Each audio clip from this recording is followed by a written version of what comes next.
Apakah Anda merasa kecewa karena hidup tidak berjalan sesuai dengan harapan?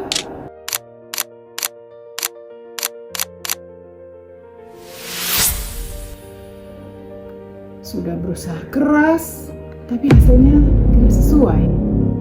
Sudah berbuat baik, tapi dibalas dengan pengkhianatan. Sudah berharap, tapi kenyataan berkata lain. Semakin kita berusaha mengendalikan semuanya, semakin lelah hati kita. Lalu pertanyaannya, apa sebenarnya yang bisa kita kendalikan dalam hidup ini? Dalam kehidupan, segala sesuatu terbagi menjadi dua bagian. Yang pertama adalah hal-hal yang berada di dalam kendali kita. Dan hal yang kedua adalah hal-hal yang berada di luar kendali kita. Masalah terbesar manusia bukan karena hidupnya yang sulit, tetapi karena ia mencoba untuk mengendalikan sesuatu yang memang tidak pernah diberikan kepadanya. Faktor-faktor apa saja yang ada di luar kendali? 1, 2, 3, 4, 5, 6. Apa bisa kita mengendalikan cuaca? Tidak. Apa kita bisa mengendalikan kemacetan? Juga tidak bisa. Apa bisa kita mengendalikan omongan orang lain? Tidak. Apakah kita bisa mengubah masa lalu? Tidak. Apakah kita bisa memprediksi masa depan kita? Juga tidak. Bahkan dari hasil usaha kita pun kita tidak bisa mengendalikannya. Semua berada dalam takdirnya Allah dan kehendaknya Allah. Lalu, apa yang ada dalam kendali kita? 1, 2, 3, 4. Namun Allah memberikan amanah yang besar kepada kita, yaitu kebebasan untuk memilih. Kita tidak bisa memilih apa yang terjadi, tapi kita bisa memilih bagaimana meresponnya. Pikiran kita, perasaan kita yang mendalam, ucapan yang kita keluarkan dan tindakan yang akan kita mau menjadi tanggung jawab kita yang bisa kita kerjakan. Banyak orang ingin mengubah hasil, padahal hasil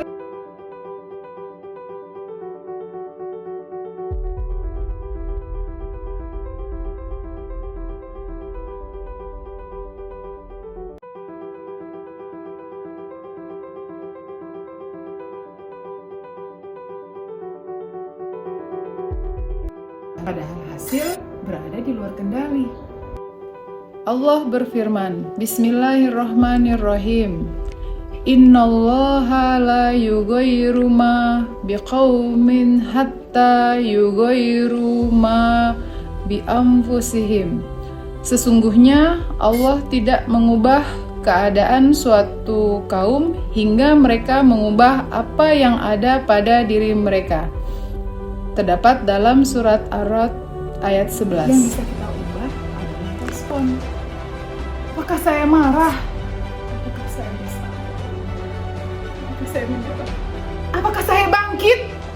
Ya Allah, apapun yang berada di luar kendaliku, apapun yang tidak dapat aku ubah, lapangkan hatiku, tenangkan jiwaku, dan damaikan pikiranku. Dan untuk apa-apa yang bisa aku ubah, karuniakanlah kepadaku keberanian untuk melangkah, pertolonganmu, serta ridhomu. Amin ya Rabbal Alamin. Di antara kejadian dan hasil, Allah memberikan satu ruang kebebasan, yaitu kebebasan untuk memilih respon. Allah tidak meminta kita untuk mengubah dunia.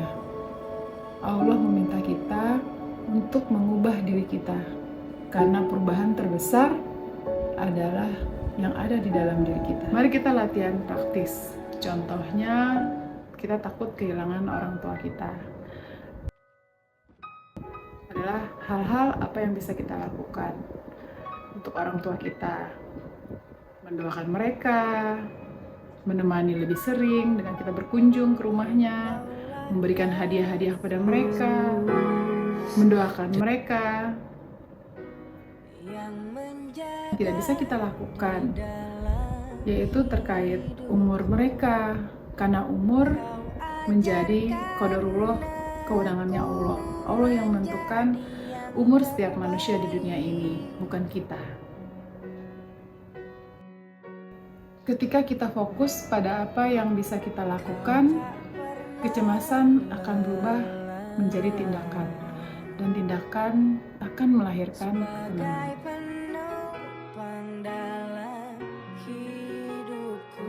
Berdamai untuk sesuatu yang tidak bisa diubah.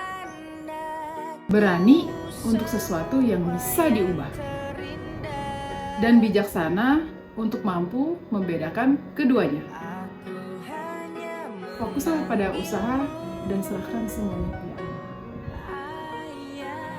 Karena ketenangan bukan datang saat semua berjalan sesuai dengan keinginan kita, tetapi saat kita bisa menerima apa yang berada di luar kendali dan memaksimalkan apa yang berada dalam kendali kita. Terima kasih saya ucapkan kepada Coach Sony Abikim atas ilmu dan pembelajaran yang diberikan kepada saya, pada PPA Institute dan Inner Game Life Coach Betsiga Academy yang telah saya ikuti mungkin setengah perjalanan ini. Terima kasih.